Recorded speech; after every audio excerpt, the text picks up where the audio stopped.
ನಮಸ್ಕಾರ. ಪ್ರಾರ್ಥನೆಯೊಂದಿಗೆ ಈ ದಿನದ ಉಪನ್ಯಾಸನ ಪ್ರಾರಂಭ ಮಾಡೋಣ. ಅಗಜಾನನ ಪದ್ಮಾರ್ಕಂ ಗಜಾನನಂ ಅಹರ್ನಿಶಂ ಅನೇಕದಂತಂ ಭಕ್ತಾನಾಂ ಏಕದಂತಂ ಉಪಾಸ್ಮಹೆ. ಶ್ರುತಿಸ್ಮೃತಿಪುರಾಣಾನಾಂ ಆಲಯಂ ಕರುಣಾಲಯಂ ನಮಾಮಿ ಭಗವತ್ಪಾದಂ ಶಂಕರಂ ಲೋಕಶಂಕರಂ. ನಿನ್ನೆ ದಿನ ಸೌಂದರ್ಯ ಲಹರಿಯ 11ನೇ ಶ್ಲೋಕ ಚತುರ್ಭಿಃ ಶ್ರೀಕಂಠೈಃ ಇದರ ಅನುಸಂಧಾನನ ಪ್ರಾರಂಭ ಮಾಡಿದ್ವಿ. ಈ ಶ್ಲೋಕ ಸುಲಭವಲ್ಲ.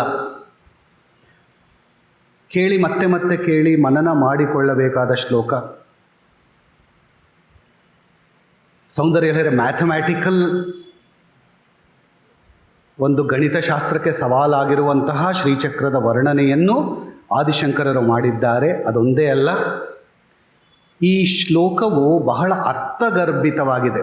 ಅಂದರೆ ಸೌಂದರ್ಯ ಲಹರಿಯಲ್ಲಿ ಈ ಒಂದು ಶ್ಲೋಕವನ್ನು ಅರ್ಥ ಮಾಡಿಕೊಳ್ಬೇಕಾದ್ರೆ ಕುಲಾಚಾರ ಅಂದ್ರೇನು, ಸಮಯಾಚಾರ ಅಂದ್ರೇನು ಸ್ವಲ್ಪ ತಿಳ್ಕೋಬೇಕು. ಅದನ್ನು ಹೇಳಿದ್ದೆ ತಮಗೆ ಹಿಂದಿನ ಶ್ಲೋಕಗಳಲ್ಲಿ. ಆಚಾರ್ಯ ಶಂಕರರು ಶ್ರೀಚಕ್ರದ ಈ ವರ್ಣನೆಯನ್ನು ಸಮಯಾಚಾರಕ್ಕೆ ಅನುಗುಣವಾಗಿ ಬೇಕಾದರೂ ನಾವು ಇದನ್ನು ಅರ್ಥ ಮಾಡ್ಕೋಬೋದು. ಈ ಶ್ರೀಚಕ್ರನ ಕೌಲಾಚಾರಕ್ಕೆ ಕೂಡ ಇದು ಹೊಂದಿಕೆಯಾಗುವಂತೆ ಈ ಶ್ರೀಚಕ್ರದ ರಚನೆಯ ವರ್ಣನೆಯನ್ನು ಹೇಳಿದ್ದಾರೆ.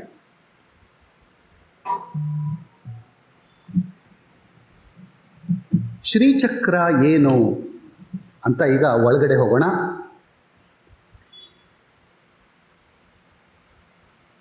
ತಾಯಿ ಲಲಿತಾ ತ್ರಿಪುರ ಸುಂದರಿಯ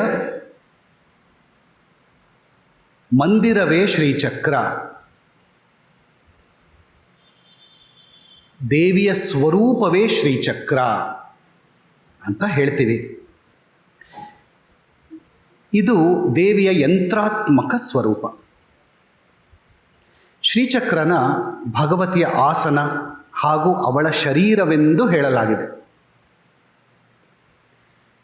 ಸೌಂದರ್ಯ ಲಹರಿಯ 11ನೇ ಶ್ಲೋಕದಲ್ಲಿ ಶಂಕರ ಭಗವತ್ಪಾದರು ಏನು ಹೇಳ್ತಾ ಇದ್ದಾರೆ ಅನ್ನೋದನ್ನು ಮತ್ತೆ ಇನ್ನೊಂದ್ಸಲಿ ಪುನರಾವರ್ತನೆ ಮಾಡಿ ಅರ್ಥ ಮಾಡ್ಕೊಳ್ಳೋಣ. ಆಚಾರ್ಯ ಶಂಕರರು ಹೇಳ್ತಾ ಇದ್ದಾರೆ, ಹೇ ಭಗವತಿ, 4 ಶ್ರೀಕಂಠಗಳನ್ನು ಶ್ರೀಕಂಠ ಎಂದರೆ ಶಿವನಿಗೆ ಶ್ರೀಕಂಠ ಅಂತೀವಿ. 4 ಶ್ರೀಕಂಠಗಳನ್ನು ಅಂದರೆ 4 ಶಿವಚಕ್ರಗಳನ್ನು ಅಂತ ಅರ್ಥ. ಮತ್ತು 5 ಶಿವಯುವತಿಯರನ್ನು ಅಂದರೆ ಶಿವಯುವತಿ ಅಂದರೆ ಶಕ್ತಿ ಚಕ್ರಗಳನ್ನು, 4 ಶಿವಚಕ್ರಗಳನ್ನು ಹಾಗೂ 5 ಶಕ್ತಿ ಚಕ್ರಗಳನ್ನು, ಅರ್ಥಾತ್ ನವಾತ್ಮಕವಾದ ಅಂದರೆ 4 + 5 ಸೇರಿಸಿದರೆ 9 ನವಾತ್ಮಕವಾದ ಮೂಲ ಪ್ರಕೃತಿಗಳ ಮೂಲಕವಾಗಿ. ಈ ನವಾತ್ಮಕವಾದ ಮೂಲ ಪ್ರಕೃತಿಗಳು ಏನು ಅಂತ ಮುಂದೆ ನೋಡೋಣ. ನಿನ್ನ ನಿವಾಸವನ್ನು ಮಾಡುವ ಸಲುವಾಗಿ 44 ಕೋಣಗಳು ಸನ್ನದ್ಧವಾಗಿವೆ ಹಾಗೂ ಇವು ಶಂಭುವಿನ ಬಿಂದು ಸ್ಥಾನಕ್ಕಿಂತಲೂ ಭಿನ್ನವಾಗಿವೆ. ಜೊತೆಗೆ 3 ವೃತ್ತಗಳು, 3 ರೇಖೆಗಳು ಹಾಗೂ 16 ದಳಗಳಿಂದ ನಿರ್ಮಿತವಾಗಿದೆ ಅಂತ ಹೇಳ್ತಾ ಇದ್ದಾರೆ. ಕ್ಲಿಷ್ಟ ಅಂದರೆ ಸುಲಭವಲ್ಲ ಅರ್ಥ ಮಾಡ್ಕೊಳ್ಳೋಕ್ಕೆ. ನಿಧಾನಕ್ಕೆ ಇದನ್ನು ಇಳಿದು ತಿಳ್ಕೋಬೇಕು.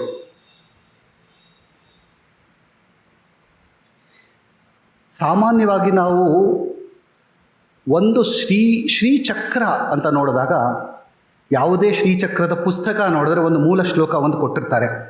ಒಂದು ಶ್ಲೋಕ ಈ ಚತುರ್ಭಿಃ ಶ್ರೀಕಂಠೈಃ ಅನ್ನೋ ಶ್ಲೋಕನ ನಾವು ನೋಡ್ತೀವಿ ಕಾಮನ್ ಆಗಿ. ಇನ್ನೊಂದು ಶ್ಲೋಕ ಇದೆ ತ್ರಿಪುರ ತಾಪಿನಿ ಉಪನಿಷತ್ತಿನಲ್ಲಿ ಶ್ರೀಚಕ್ರದ ಸ್ವರೂಪ ಹೇಳ್ತಾ ಒಂದು ಶ್ಲೋಕ ಹೇಳುತ್ತೆ. ಬಿಂದು ತ್ರಿಕೋಣ ವಸುಕೋಣ ದಶಾರಯುಗ್ಮಂ ಮನ್ವಶ್ರ ನಾಗದಲ ಸಂಯುತ ಷೋಡಶಾರಂ ವೃತ್ತತ್ರಯಶ್ಚ ಧರಣೀ ಸದನತ್ರಯಂಚ ಶ್ರೀಚಕ್ರಮೇತದುದಿತಂ ಪರದೇವತಾಯಾಂ. ಇದು ಒಂದು ಶ್ರೀಚಕ್ರದ ಧ್ಯಾನ ಶ್ಲೋಕ ಅಂತಲೂ ಹೇಳ್ತಾರೆ.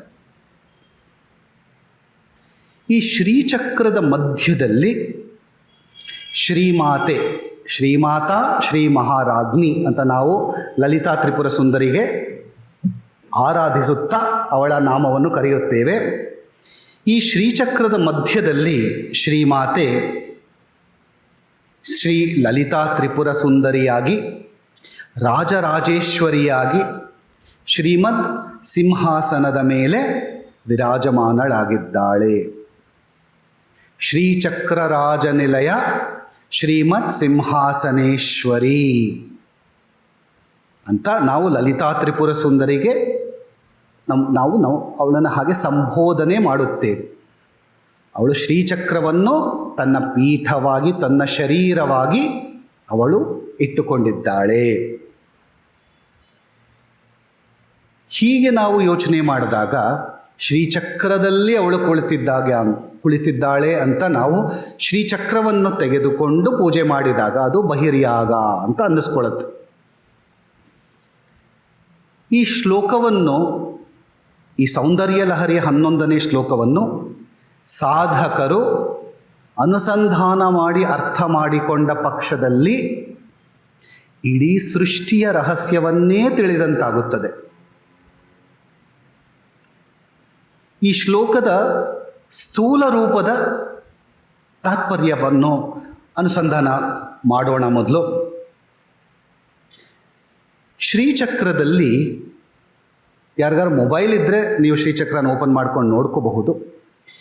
ಶ್ರೀಚಕ್ರದಲ್ಲಿ ಮೇಲ್ಮುಖವಾಗಿ ಅಂದರೆ ಹೀಗೆ ಮೇಲ್ಮುಖವಾಗಿ ಇರುವ 4 ತ್ರಿಕೋಣಗಳಿವೆ. ಹಾಗೂ ಬಿಂದುವಿನಿಂದ ಕೆಳಮುಖವಾಗಿ 5 ತ್ರಿಕೋಣಗಳಿವೆ. ಈ 4 ತ್ರಿಕೋಣಗಳು 5 ತ್ರಿಕೋಣಗಳು ಪರಸ್ಪರ ಒಂದನ್ನೊಂದು ಸಂಧಿಸಿವೆ. ಈ ಥರ ಆ ಸಂಧಿಸಿದಾಗ ಅದು ಶ್ರೀಚಕ್ರದ ಫಾರ್ಮೇಷನ್ ಆಗತ್ತೆ. ಈ 9 ಚಕ್ರಗಳ ಸಂಶ್ಲಿಷ್ಟ ಅಂದರೆ ಜಾಯಿನ್ ಆಗಿರುವ, ಕಾಂಜುಗೇಟ್ ಆಗಿರುವ ಸ್ವರೂಪವೇ ಶ್ರೀಚಕ್ರ ಎಂದು ಕರೆಯಲ್ಪಟ್ಟಿದೆ. ಇದು ಎಲ್ಲಿ ಜಾಯಿನ್ ಆಗತ್ತೆ, ಆ ಮಧ್ಯದ ಜಾಗದಲ್ಲಿ ಬಿಂದುವಿದೆ ಅಂತ ಹೇಳಲಾಗುತ್ತೆ. ಹೀಗೆ 5 ಚಕ್ರಗಳಿಂದ, 5 ಶಕ್ತಿ ಚಕ್ರಗಳಿಂದ ಹಾಗೂ 4 ಶಿವಚಕ್ರಗಳಿಂದ ನಿರ್ಮಿತವಾದ ಶಿವಶಕ್ತಿಮಯವಾದ, ಶಿವಶಕ್ತಿಯುಕ್ತೋ ಅಂತ ನಾವು ಸೌಂದರ್ಯ ಲಹರಿ 1ನೇ ಶ್ಲೋಕದಲ್ಲಿ ಹೇಗೆ ಹೇಳ್ತೀವೋ ಹಾಗೆ ಇಲ್ಲೂ ಕೂಡ 5 ಶಕ್ತಿ ಚಕ್ರಗಳು 4 ಶಿವಚಕ್ರಗಳಿಂದ ಬಂಧಿತವಾದ ಶಿವಶಕ್ತಿಮಯವಾದ ಶ್ರೀಚಕ್ರವು ಶಿವ ಹಾಗೂ ಶಿವೆಯರ ಶರೀರವೇ ಆಗಿದೆ. ಆದ್ದರಿಂದ 1ನೇ ಶ್ಲೋಕವಾದ ಶಿವಶಕ್ತಿಯುಕ್ತೋ ಅವರಿಬ್ಬರಿಂದ ಇಡೀ ಬ್ರಹ್ಮಾಂಡವು ಸೃಷ್ಟಿಯಾಗಿದೆ ಅಂತ ಒಂದು ಕಡೆ ಹೇಳ್ತೀವಿ. ಈ ಕಡೆಯಿಂದ ಶಿವಶಕ್ತಿಯರ ಸಮ್ಮಿಳನದಿಂದ ಶ್ರೀಚಕ್ರವೂ ಆಗಿದೆ ಅಂತ ಹೇಳಿದಾಗ ಬ್ರಹ್ಮಾಂಡವೇ ಶ್ರೀಚಕ್ರ. ಯಾಕೆಂದರೆ ಅಲ್ಲೂ ಕೂಡ ಬ್ರಹ್ಮಾಂಡದಲ್ಲಿ ಕೂಡ ಶಿವಶಕ್ತಿಯರು ಇದ್ದಾರೆ. ಅವರ ಕಾಮೇಶ್ವರ ಕಾಮೇಶ್ವರಿಯಾಗಿ ಇಡೀ ಬ್ರಹ್ಮಾಂಡವನ್ನು ಸೃಷ್ಟಿ ಮಾಡಿದ್ದಾರೆ ಅವರ ಐಕ್ಯದಲ್ಲಿ. ಹಾಗೆ ಶ್ರೀಚಕ್ರದಲ್ಲೂ ಕೂಡ ಅವರ ಐಕ್ಯವಿದ್ದು ಆ ಐಕ್ಯದ ಸ್ಥಾನವನ್ನೇ ಬಿಂದು ಸ್ಥಾನ ಅಂತ ಕರೆದಿದ್ದೀವಿ. ಆ ಕಾರಣದಿಂದ ಬ್ರಹ್ಮಾಂಡವು ಶಿವಶಕ್ತಿಯರ ಸ್ವರೂಪ, ಶ್ರೀಚಕ್ರವು ಶಿವಶಕ್ತಿಯರ ಸ್ವರೂಪ. ಆ ಕಾರಣದಿಂದ ಬ್ರಹ್ಮಾಂಡಕ್ಕೂ ಶ್ರೀಚಕ್ರಕ್ಕೂ ಯಾವುದೇ ವ್ಯತ್ಯಾಸವಿಲ್ಲ. ಎರಡೂ ಶಿವಶಕ್ತಿಯರ ಸ್ವರೂಪವೇ ಆಗಿದೆ. ಶಿವಶಕ್ತಿಯರ ಐಕ್ಯ ಸ್ಥಾನ, ಸಂಧಿಸ್ಥಾನವಾಗಿದೆ. 4 ಶಿವಚಕ್ರಗಳು, 5 ಶಕ್ತಿ ಚಕ್ರಗಳು. ಶ್ರೀಚಕ್ರವನ್ನು ದೇವಿ ಮಂದಿರ ಅಂತ ಕರೆದಿದ್ದಾರೆ. ಇದು ಶಿವಶಿವೆಯರ ವಾಸಸ್ಥಾನ. ಹಾಗೆ ನಮ್ಮ ಸಹಸ್ರಾರವೂ ಕೂಡ ಶಿವಶಿವೆಯರ ಶಕ್ತಿಯರ ವಾಸಸ್ಥಾನ, ಶ್ರೀಚಕ್ರವೂ ಶಿವಶಕ್ತಿಯರ ವಾಸಸ್ಥಾನ, ಬ್ರಹ್ಮಾಂಡವೂ ಕೂಡ ಶಿವಶಕ್ತಿಯರ ಐಕ್ಯದಿಂದಲೇ ಉದ್ಭವವಾದ ಕಾರಣ ನಮ್ಮ ಪಿಂಡಾಂಡವೂ ಶಿವಶಕ್ತಿಯರ ಸ್ಥಾನ, ಸಹಸ್ರದಳ ಕಮಲ. ಶ್ರೀಚಕ್ರದ ಬಿಂದು ಸ್ಥಾನವೂ ಕೂಡ ಶಿವಶಕ್ತಿಯರ ಸ್ಥಾನ, ಬ್ರಹ್ಮಾಂಡವೂ ಕೂಡ ಶಿವಶಕ್ತಿಯರ ಐಕ್ಯದಿಂದ ಉಗಮವಾದ ಕಾರಣ ಇವೆಲ್ಲವೂ ಒಂದೇ ಎನ್ನುವ ಐಕ್ಯ ಭಾವನೆಯಿಂದ ನಾವು ಅದ್ವೈತದ ಭಾವನೆಯಲ್ಲಿ ನಿಲ್ಲಬೇಕು. ಆಗ ಎಲ್ಲವೂ ಒಂದಾಗಿ ಕಾಣುತ್ತೆ ನಮಗೆ. ಈ 11ನೇ ಶ್ಲೋಕದಲ್ಲಿ ಆಚಾರ್ಯ ಶ್ರೀ ಶಂಕರ ಭಗವತ್ಪಾದರು ಶ್ರೀಚಕ್ರವನ್ನು ಹೇಳುತ್ತಾ ದೇವಿ ಮಂದಿರವನ್ನೇ ಸೂಚಿಸಿದ್ದಾರೆ ಅಂತ ಆಚಾರ್ಯ ಲಕ್ಷ್ಮೀಧರರು ಹೇಳ್ತಾರೆ ಈ ಶ್ಲೋಕದ ವ್ಯಾಖ್ಯಾನದಲ್ಲಿ. ದೇವಿ ಮಂದಿರಂ ತ್ರಯಶ್ಚತ್ವಾರಿಂಶತ್ ತ್ರಿಕೋಣಾತ್ಮಕಂ ಶ್ರೀಚಕ್ರಂ ಉಚ್ಯತೆ. ಅರ್ಥಾತ್ 43 ತ್ರಿಕೋಣಗಳಿಂದ ನಿರ್ಮಿತವಾದ ಶ್ರೀಚಕ್ರವೇ ದೇವಿ ಮಂದಿರವಾಗಿದೆ. ಅರ್ಥಾತ್ ದೇವಿ ಮಂದಿರವೇ ಶ್ರೀಚಕ್ರ. ದೇವಿಯ ಇನ್ನೊಂದು ಮಂದಿರವಿದೆ, ನಮ್ಮ ಸಹಸ್ರಾರ ಚಕ್ರ. ಹಾಗಾಗಿ ಶ್ರೀಚಕ್ರವೇ ದೇವಿ ಮಂದಿರ, ನಮ್ಮ ಸಹಸ್ರಾರವೇ ದೇವಿ ಮಂದಿರ. ಹಾಗಾಗಿ ನಮ್ಮ ಸಹಸ್ರಾರವೇ ಶ್ರೀಚಕ್ರ. ಈ 4 ಶಿವಚಕ್ರಗಳನ್ನು ಹಾಗೂ 5 ಶಕ್ತಿ ಚಕ್ರಗಳನ್ನು ಸೇರಿಸಿದಾಗ 9 ಅನ್ನುವ ಒಂದು ಸಂಖ್ಯೆಯಿಂದ ಹೇಳಲ್ಪಡುವ ನವಯೋನಿಗಳು ಅಂತ ಕರೆಸಿಕೊಳ್ಳುವ ತತ್ವಗಳು ಉದ್ಭವವಾಗುತ್ತೆ. ಅದು ಏನು ಅಂತ ಮುಂದೆ ನೋಡೋಣ. ಈ ದೇವಿ ಮಂದಿರವನ್ನು ಕುರಿತು ಆಚಾರ್ಯ ಗೌಡಪಾದರು ತಮ್ಮ ಸುಭಗೋದಯ ಸ್ತುತಿಯ 17ನೇ ಶ್ಲೋಕದಲ್ಲಿ ಹೀಗೆ ಹೇಳಿದ್ದಾರೆ.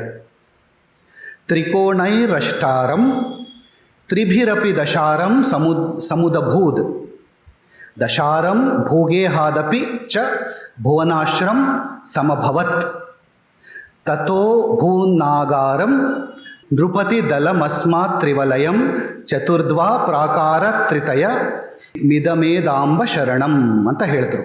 ಏನು ಈ ಶ್ಲೋಕದ ಅರ್ಥ?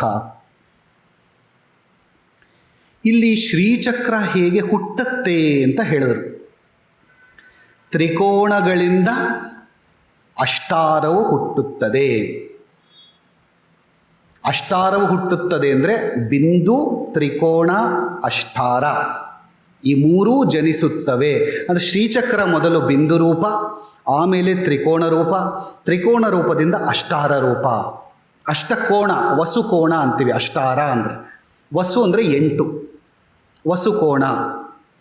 ಅದರಿಂದ 2 ದಶಾರಗಳು ಹುಟ್ಟುತ್ತವೆ, ಅಂತರ್ದಶಾರ, ಬಹಿರ್ದಶಾರ. ಅಂತರ್ದಶಾರ ಅಂದರೆ ಒಳಗಿನ 10 ತ್ರಿಕೋಣಗಳು, ಬಹಿರ್ದಶಾರ ಅಂದರೆ ಹೊರಗಿನ 10 ತ್ರಿಕೋಣಗಳು. ಇವೆಲ್ಲವೂ ಸೇರಿ ಒಟ್ಟು 43 ತ್ರಿಕೋಣಗಳಾಗುತ್ತವೆ. ಇದು ಒಂದರಿಂದ ಒಂದು ಹೀಗೆ ಹುಟ್ಟಿಕೊಂಡು ಬರುತ್ತೆ. ಮೊದಲು ಬಿಂದು, ಆಮೇಲೆ ತ್ರಿಕೋಣ, ಆಮೇಲೆ ಅಷ್ಟಾರ. ಈ 3ರಿಂದ 2 ದಶಾರಗಳು ಹುಟ್ಟಿದವು, ಅಂತರ್ದಶಾರ ಹಾಗೂ ಬಹಿರ್ದಶಾರ. ಅಲ್ಲದೆ ಭೂಪುರದಿಂದ, ಹೊರಗಡೆ ಭೂಪುರ ಇದೆ, ಭೂಪುರದಿಂದ ಚತುರ್ದಶಾರ ಹುಟ್ಟಿತು. ಅದರಿಂದ ಅಷ್ಟದಳ ಪದ್ಮ, ಷೋಡಶದಳ ಪದ್ಮಗಳು ಹುಟ್ಟಿದವು. ಇವೆರಡರಿಂದ ತ್ರಿವಲಯಗಳು ಅಂದರೆ 3 ವೃತ್ತಗಳಿರುವ ಮೇಖಲಾತ್ರಯ ಅವು ಜನಿಸಿದವು. 4 ದ್ವಾರಗಳು ಇರುವ 3 ಪ್ರಾಕಾರಗಳು ಇದನ್ನು ಸುತ್ತುವರೆದವು. ಈ ಶ್ರೀಚಕ್ರವೆನ್ನುವ ನಿನ್ನ ಮನೆ ಅಂತ ಯಾವುದಿದೆಯೋ ಅದೇ ನಿನ್ನ ಶರೀರವೂ ಆಗಿದೆ ತಾಯೇ ಹೀಗೆಂದು ಗೌಡಪಾದರು ತಮ್ಮ ಸುಭಗೋದಯ ಸ್ತುತಿಯಲ್ಲಿ ದೇವಿಯನ್ನು ತಮ್ಮ 17ನೇ ಶ್ಲೋಕದಲ್ಲಿ ಸ್ತುತಿಸಿದ್ದಾರೆ.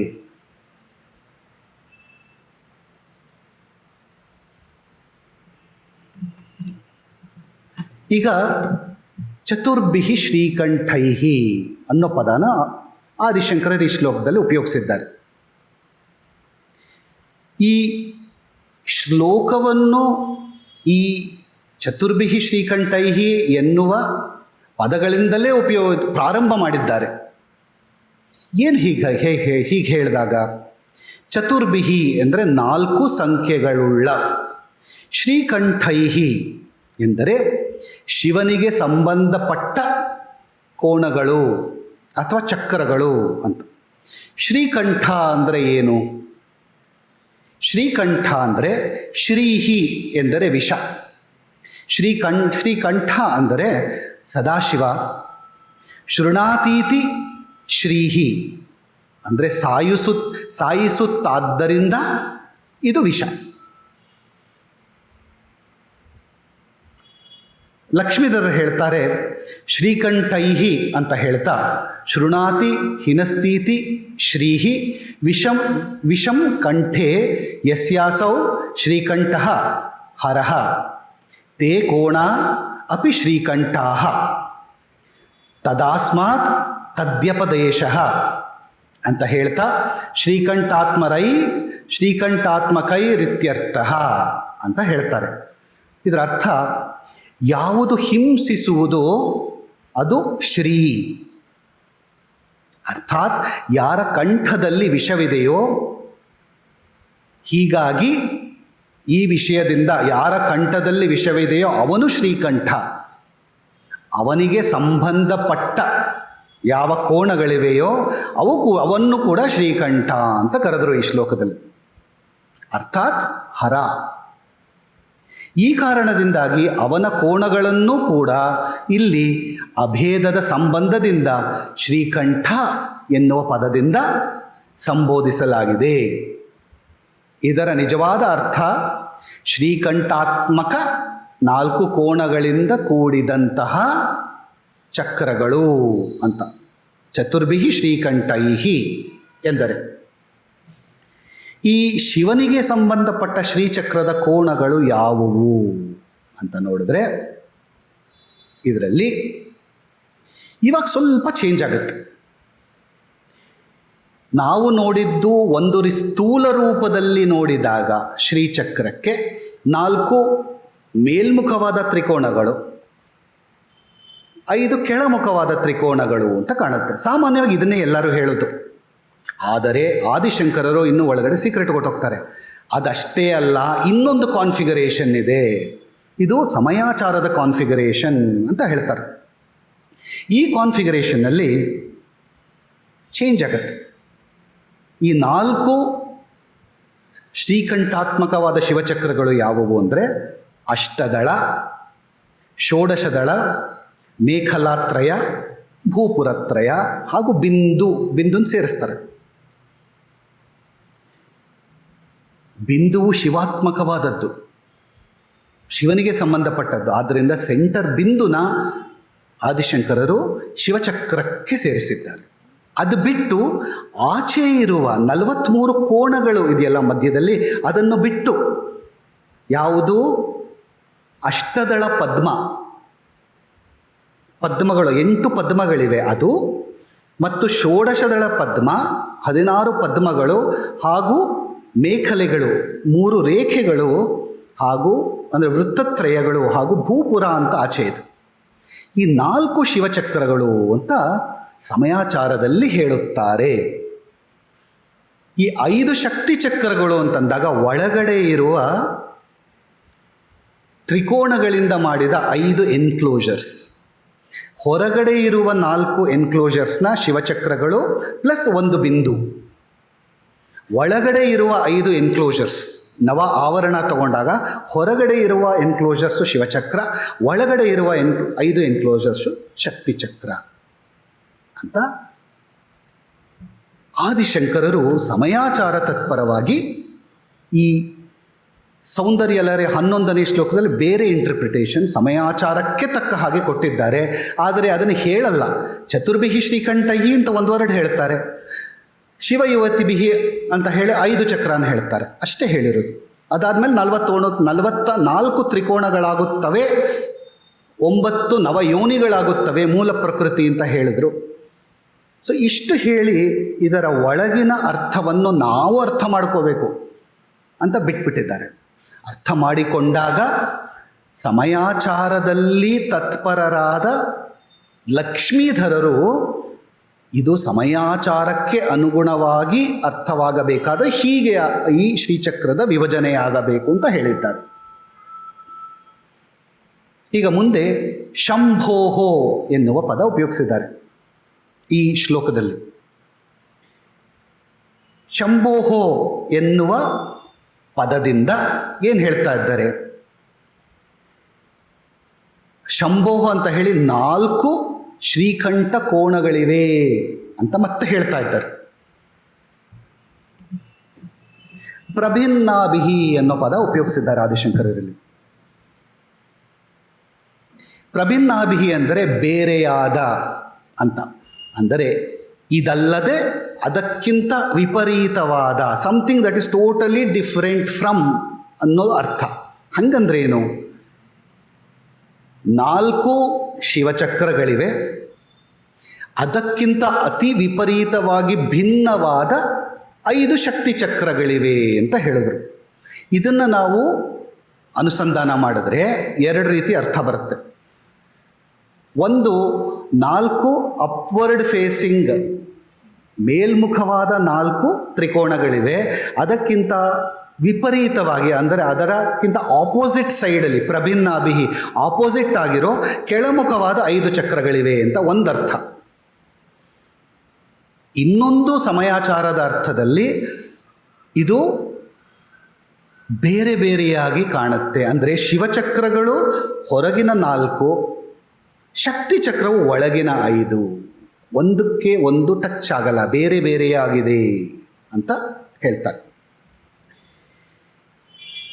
ಶ್ರೀಚಕ್ರನ ಸಮಯಮತದ ಪ್ರಕಾರವಾಗಿ ಹಾಗೂ ಕೌಲ ಮತದ ಪ್ರಕಾರವಾಗಿ ಬೇರೆ ಬೇರೆ ರೀತಿಯಲ್ಲಿ ರಚನೆ ಮಾಡ್ತಾರೆ. ಸಮಯಮತದಲ್ಲಿ ಸೃಷ್ಟಿಕ್ರಮದ ಪದ್ಧತಿಯ ಅನುಸಾರವಾಗಿ ಶ್ರೀಚಕ್ರನ ಬರೀತಾರೆ. ಅಂದರೆ ಶ್ರೀಚಕ್ರನ ನಾವು ಬರೀಬೇಕಾದ್ರೆ, ಅಂದರೆ ನೀವು ರೇಖಾಗಣಿತದಲ್ಲಿ ಅದನ್ನು ಬರೀಬೇಕು, ಬರೆಯೋಕ್ಕೆ ಒಂದು ಪದ್ಧತಿ ಇದೆ. ಎಲ್ಲಿಂದ ಪ್ರಾರಂಭ ಮಾಡಬೇಕು, ಯಾವ ಲೈನ್ಗಳನ್ನ ಫಸ್ಟ್ ಹಾಕಬೇಕು, ಯಾವ ತ್ರಿಕೋಣನ ಸೇರಿಸಬೇಕು, ಅದಕ್ಕೆಲ್ಲ ಪದ್ಧತಿ ಇದೆ. ಅದಕ್ಕೆಲ್ಲ ಶಾಸ್ತ್ರೋಕ್ತವಾಗಿ ವಿಧಿಪೂರ್ವಕವಾಗಿ ದೀಕ್ಷೆಯಿಂದ ಮಾಡಬೇಕು. ಸಮಯಾಚಾರಿಗಳಾದ ಪಕ್ಷದಲ್ಲಿ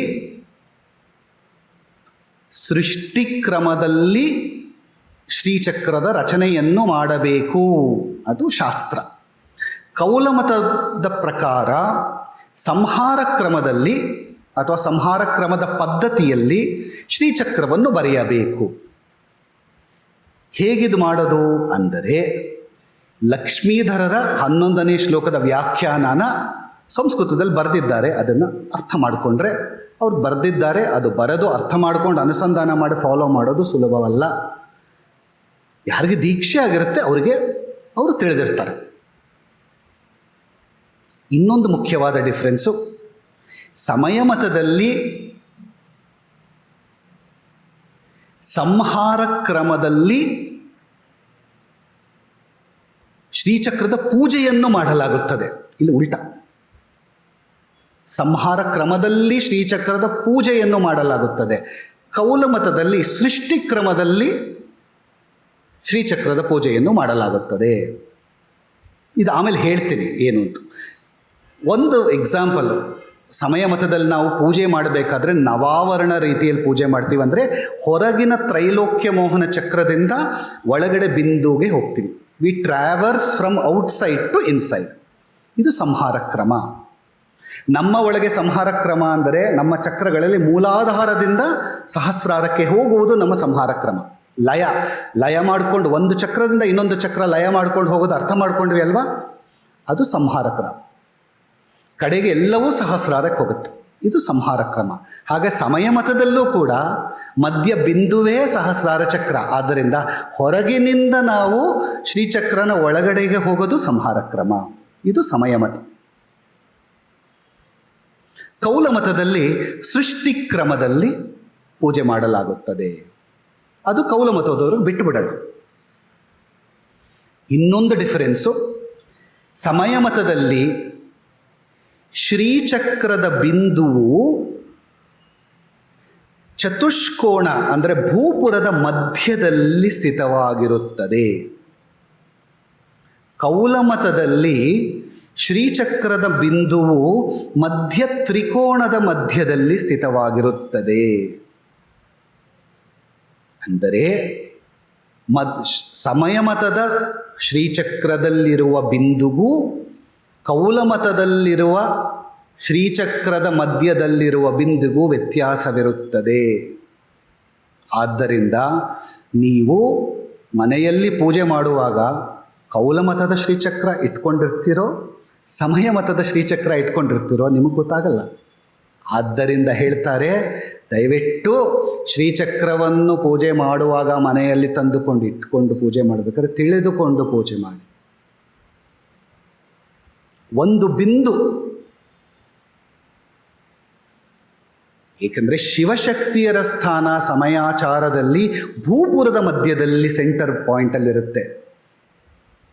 ವೇರಾಸ್ ಇನ್ ಕೌಲಮತ ತ್ರಿಕೋಣ ಮುಖ್ಯ, ಅದರಲ್ಲಿ ತ್ರಿಕೋಣದ ಮಧ್ಯದಲ್ಲಿರುತ್ತೆ. ಸ್ವಲ್ಪ ಡಿಫ್ರೆನ್ಸ್ ಬರುತ್ತೆ ಎರಡಕ್ಕೂ. ಬೈಂದವ ಸ್ಥಾನ ಎಲ್ಲಿ ಬರುತ್ತೆ ಅಂದರೆ ಸೃಷ್ಟಿಕ್ರಮದಿಂದ ಶ್ರೀಚಕ್ರವನ್ನು ಬರೆದಾಗ ಚತುಷ್ಕೋಣದ ಮಧ್ಯದಲ್ಲಿ ಚತುಷ್ಕೋಣದ ಮಧ್ಯದಲ್ಲಿ ಬಿಂದುವು ಬರುವಂತೆ ಅದನ್ನು ಸೃಷ್ಟಿಸಲಾಗುತ್ತದೆ. ಹಾಗಲ್ಲದೆ ಕೌಲಮತಪೂರ್ವಕವಾಗಿ ಸಂಹಾರ ಕ್ರಮ ಪದ್ಧತಿಯ ಅನುಸಾರವಾಗಿ ಶ್ರೀಚಕ್ರವನ್ನು ರಚಿಸಿದರೆ ತ್ರಿಕೋಣದ ಮಧ್ಯದಲ್ಲಿ ಶಿವಶಕ್ತಿಯರ ಬೈಂದವ ಸ್ಥಾನವು ಬರುವಂತೆ ಆಗುತ್ತದೆ. ತ್ರಿಕೋಣದ ಮಧ್ಯದಲ್ಲಿ ಶಿವಶಕ್ತಿಯರು ಮೂಲಾಧಾರದಲ್ಲಿರುತ್ತಾರೆ. ಚತುಷ್ಕೋಣದ ಮಧ್ಯದಲ್ಲಿ ಬೈಂದವ ಸ್ಥಾನದಲ್ಲಿ ನಮ್ಮ ಸಹಸ್ರಾರದಲ್ಲಿ ಶಿವಶಕ್ತಿಯರು ಇರುತ್ತಾರೆ. ಅದಕ್ಕೆ ಹೇಳಿದೆ ತುಂಬ ಕ್ಲಿಷ್ಟ, ತುಂಬ ಕಾಂಪ್ಲೆಕ್ಸ್ ಶ್ರೀಚಕ್ರ. ಇಲ್ಲಿ ಆಚಾರ್ಯ ಶಂಕರ ಭಗವತ್ಪಾದರು ಪ್ರಭಿನ್ನಾಭಿಹಿ ಎನ್ನುವ ಪದವನ್ನು ಉಪಯೋಗಿಸಿ ಶ್ರೀಚಕ್ರದ ಭಿನ್ನತೆಯನ್ನು ಸಮಯಮತದ ಸಾಧಕರಿಗೆ ಹಾಗೂ ಕೌಲಮತದ ಸಾಧಕರಿಗೆ ಅನ್ವಯವಾಗುವಂತೆ ಸಂಕೇತಾತ್ಮಕವಾಗಿ ಹೇಳಿರುವರು. ಆ ಪ್ರಭಿನ್ನಾಭಿಹಿ ಅನ್ನೋ ಒಂದು ವರ್ಡಿಂದಾನೇ ಕೌಲಮತದವ್ರಿಗೆ ಬೇರೆ ಥರ ಶ್ರೀಚಕ್ರದ ಆರ್ಕಿಟೆಕ್ಚರ್, ಸಮಯಮತದವ್ರಿಗೆ ಬೇರೆ ಥರ ಶ್ರೀಚಕ್ರದ ಆರ್ಕಿಟೆಕ್ಚರ್, ಅವರವರ ಮತಕ್ಕೆ ಅನುಗುಣವಾಗಿ ಒಂದೇ ಫಾರ್ಮ್ಯುಲಾ ಎರಡೂ ಪದ್ಧತಿಯವರಿಗೂ ಅನುಕೂಲವಾಗುವ ಹಾಗೆ ರಚಿಸಿದ್ದಾರೆ. ಚಮತ್ಕಾರಯುತವಾಗಿ ರಚನೆ ಮಾಡಿದ್ದಾರೆ. ಹೀಗೆಂದು ಆಚಾರ್ಯ ಲಕ್ಷ್ಮೀಧರರು ಈ ಶ್ಲೋಕದ ವ್ಯಾಖ್ಯಾನದಲ್ಲಿ ಹೇಳಿದ್ದಾರೆ. ನಾನು ಹೇಳೋದಲ್ಲ, ಅವರು ಏನು ಹೇಳಿದ್ದಾರೆ ಅಂತ ಓದುತ್ತೀನಿ, ಆವಾಗ ಪ್ರೂಫ್ ಸಿಗುತ್ತೆ. ಪ್ರಭಿನ್ನಾಭಿಹಿ ಪ್ರಕರ್ಷೇಣ ಭಿನ್ನಾಭಿಹಿ ಪ್ರಕರ್ಷಸ್ತು ಶಿವಶಕ್ತಿ ಚಕ್ರ ಮಧ್ಯೆ ಬೈಂದವ ಸ್ಥಾನಸ್ಯ ವಿದ್ಯಮಾನತ್ವಾತ್ ಏತಚ್ಚ ಸಮಯಮತೇನ ಸೃಷ್ಟಿಕ್ರಮೇಣ ಪಂಚಚಕ್ರ ಲೇಖನೇ ಜ್ಞೇಯಂ ಕೌಲಮತೇನ ಸಂಹಾರಕ್ರಮೇಣ ನವಯೋನಿಚಕ್ರ ಲೇಖನೆ ಊರ್ಧ್ವಾಧೋ ಮುಖತಯ ಅವಸ್ಥಿತೇ ಪ್ರಭಿನ್ನತ್ವಂ ಜ್ಞೇಯಂ ತೇನೋಭಯಂ ಪೃಥಕ್ ಪೃಥಕ್ ಸ್ಥಿತಮಿತ್ಯರ್ಥ ಅಂತ ಹೇಳ್ತಾರೆ. ಇದರ ಅರ್ಥ ಪ್ರಭಿನ್ನಾಭಿಹಿ ಅತ್ಯಂತ ಭಿನ್ನತೆಯಿಂದ ಯುಕ್ತವಾದ ಬೈಂದವ ಸ್ಥಾನವು ಶಿವಶಕ್ತಿ ಚಕ್ರದ ಮಧ್ಯದಲ್ಲಿ ಸ್ಥಿತವಾಗಿದ್ದು ಅದೇ ಅದರ ಪ್ರಕೃಷ್ಟತೆಯಾಗಿದೆ. ಈ ಪ್ರಕ್ರಿಯೆಯನ್ನು ಸಮಯಮತದ ಅನುಸಾರ ಸೃಷ್ಟಿಕ್ರಮದಿಂದ ಶ್ರೀಚಕ್ರವನ್ನು ಬರೆಯುವ ಪದ್ಧತಿಯಿಂದ ಅನುಸಂಧಾನ ಮಾಡಬೇಕು. ಕೌಲಮತಾನುಸಾರವಾಗಿ ಸಂಹಾರ ಕ್ರಮದಿಂದ ಹೇಳಿದ ನವಯೋನಿ ಚಕ್ರ ಲೇಖನದಲ್ಲಿ ಶಿವಶಕ್ತಿ, ನವಯೋನಿ ಚಕ್ರ ಲೇಖನದಲ್ಲಿ ಶಕ್ತಿ ಚಕ್ರ ಊರ್ಧ್ವಮುಖವಾಗಿ ಹಾಗೂ ಶಿವಚಕ್ರವು ಅಧೋಮುಖವಾಗಿ ಸ್ಥಿತವಾಗಿದೆ. ಈ ಕಾರಣದಿಂದಲೂ ಕೂಡ ಅತ್ಯಂತ ಭಿನ್ನತೆ ಇದೆ. ಈ ಕಾರಣದಿಂದ ಎರಡೂ ಪೃಥಕ್ ಪೃಥಕ್ ಅಂದರೆ ಬೇರೆ ಬೇರೆ ರೂಪದಿಂದ ಸ್ಥಿತವಾಗಿದೆ. ಇದರ ಅರ್ಥ ಏನು ಅಂದರೆ, ನಾವು ಹೇಳಿದ ಮೇಲ್ಮುಖವಾಗಿ 4 ತ್ರಿಕೋಣಗಳು, ಕೆಳಮುಖವಾಗಿ 5 ತ್ರಿಕೋಣಗಳು ಅಂತ ಕೌಲ ಮತದವರು ಪೂಜೆ ಮಾಡ್ತಾರೆ. ಆದರೆ ನಮ್ಮ ಸಮಯ ಮತದಲ್ಲಿ ಹೊರಗಿನ 4 ನವ ಆವರಣಗಳನ್ನು ತಗೋಬೇಕು. ನವ ಆವರಣಗಳನ್ನು ತೆಗೆದುಕೊಂಡು ಹೊರಗೆ ಇರುವ ಆವರಣಗಳು ಗೋಪುರ, ಮೇಖಲಾತ್ರಯ, 16 ಷೋಡಶ ದಳಪದ್ಮ, ಅಷ್ಟದಳ ಪದ್ಮ ಹಾಗೂ ಮಧ್ಯದ ಬಿಂದು, ಇದು ಶಿವಚಕ್ರಗಳು. ಒಳಗಿನ ಬರೀ ತ್ರಿಕೋಣಗಳು 43 ತ್ರಿಕೋಣಗಳು ಅಂತ ಯಾವುದಿದೆಯೋ ಅದು ಶಕ್ತಿ ಚಕ್ರಗಳು. ಅಲ್ಲೂ ಕೂಡ 5 ಎನ್ಕ್ಲೋಜರ್ಸ್ ಒಳಗಡೆ ಹೋಗಬೇಕು. ಇದು ಪ್ರಭಿನ್ನಾಭಿಹಿ ಅನ್ನೋ ಪದದ ಅರ್ಥ. ಪಂಚಭಿಹಿ,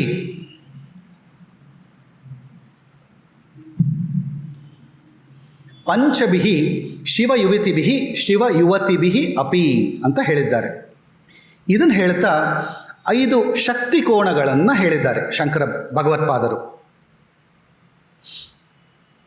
ಇದು ಈ 5 ಸಮಯಾಚಾರದ ಪ್ರಕಾರವಾಗಿ, ಕೌಲಾಚಾರದ ಪ್ರಕಾರವಾಗಿ ಅಧೋಮುಖವಾದ 5 ತ್ರಿಕೋಣಗಳು, ಸಮಯಾಚಾರದ ಪ್ರಕಾರವಾಗಿ ಒಳಗಿರುವ 43 ತ್ರಿಕೋಣಗಳನ್ನು ಸೇರಿಸಿದಾಗ ಅದರಲ್ಲಿ 5 ಎನ್ಕ್ಲೋಜರ್ಸ್ ಬರುತ್ತೆ. 5 ಏನು ಹೇಳ್ತೀವಿ ನಾವು ಆವರಣಗಳು. ಈ ಆವರಣಗಳು ಯಾವುದು ಅಂದರೆ, ಒಳಗಿನಿಂದ ಹೊರಗೆ ಹೋಗಿದಾಗ ಮೊದಲು ತ್ರಿಕೋಣ, ಎರಡನೇದು ಅಷ್ಟಕೋಣ, ಮೂರನೇದು ಅಂತರ್ದಶಾರ, ಆಮೇಲೆ ಬಹಿರ್ದಶಾರ, 5ನೇದು ಚತುರ್ದಶಾರ. ಈ 5 ಆವರಣಗಳು ಸೇರಿ 43 ತ್ರಿಕೋಣಗಳಾಗುತ್ತದೆ.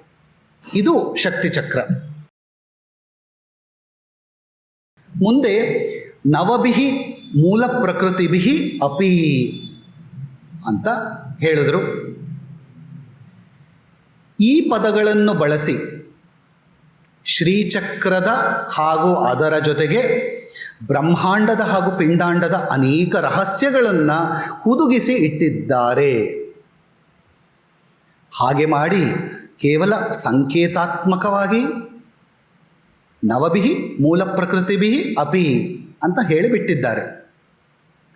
ನವಭಿಹಿ ಎಂದರೆ 9 ಸಂಖ್ಯೆಗಳಿಂದ ಕೂಡಿದ, ಮೂಲ ಪ್ರಕೃತಿಭಿಹಿ ಅಂದರೆ ಬ್ರಹ್ಮಾಂಡವನ್ನು ಸೃಷ್ಟಿ ಮಾಡುವುದಕ್ಕೆ ಕಾರಣವಾದ ಮೂಲ ಶಕ್ತಿ ಅಥವಾ ಯೋನಿ ಅದನ್ನು ಹೇಳೋದಕ್ಕೆ ಮೂಲ ಪ್ರಕೃತಿಭಿಹಿ ಅಂತ ಹೇಳಿದ್ದಾರೆ. ಇಲ್ಲಿ ನವಭಿಹಿ ಮೂಲ ಪ್ರಕೃತಿಭಿಹಿ ಅಂತ ಹೇಳಿ ಆಚಾರ್ಯರು ನವಯೋನಿಗಳನ್ನು ಸಂಕೇತಿಸಿದ್ದಾರೆ. ಏನಿದು ಅಂತ ನೋಡಿದಾಗ, ಪಿಂಡಾಂಡದಲ್ಲಿ ಅಂದರೆ ನಮ್ಮ ಶರೀರದಲ್ಲಿ ನವಧಾತುಗಳಿವೆ ಹಾಗೂ ನವಯೋನಿಗಳಿಂದ ಇವು ಉತ್ಪನ್ನವಾಗಿವೆ. ಏನದು ಈ ಶರೀರದಲ್ಲಿ ನವಯೋನಿಗಳು ಅಂದ್ರೇನು? ಇದನ್ನು ಲಕ್ಷ್ಮೀಧರರು ಹೇಳ್ತಾರೆ, ನವಯೋನಯೋ ನವಧಾತ್ವಾತ್ಮಕಃ. ಈ ನವಯೋನಿಗಳು ಶರೀರದಲ್ಲಿ ಸ್ಥಿತವಾದ ನವಧಾತುಗಳೇ ಆಗಿವೆ.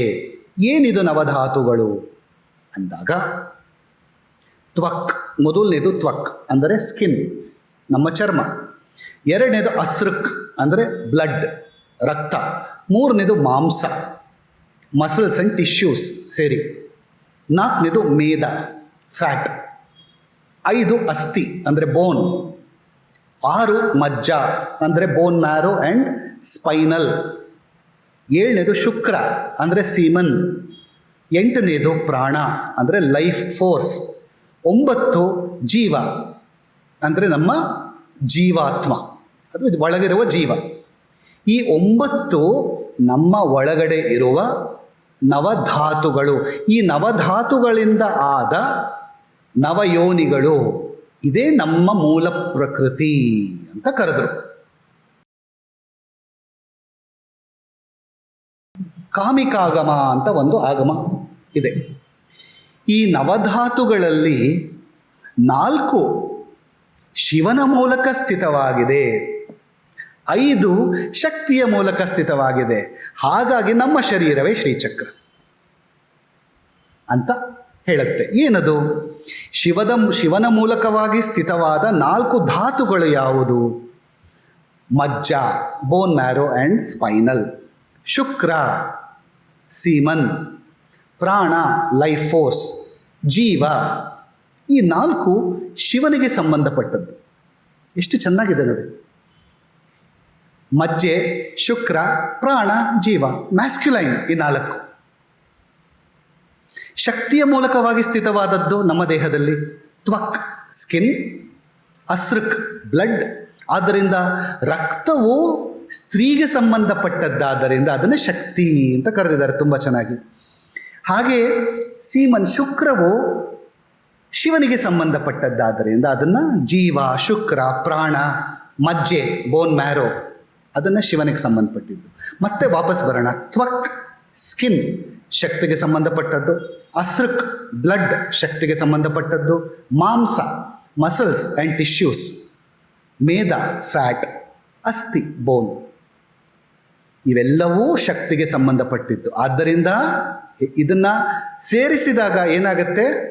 ಚತುರ್ಭಿಹಿ ಶ್ರೀಕಂಠೈಹಿ 4 ಶಿವನದ್ದು, ಅದನ್ನು ಬಿಟ್ಟು ಸಂಪೂರ್ಣವಾಗಿ ಪ್ರಭಿನ್ನಾಹಿ ಬೇರೆಯದಾದ 5 ಶಕ್ತಿದು.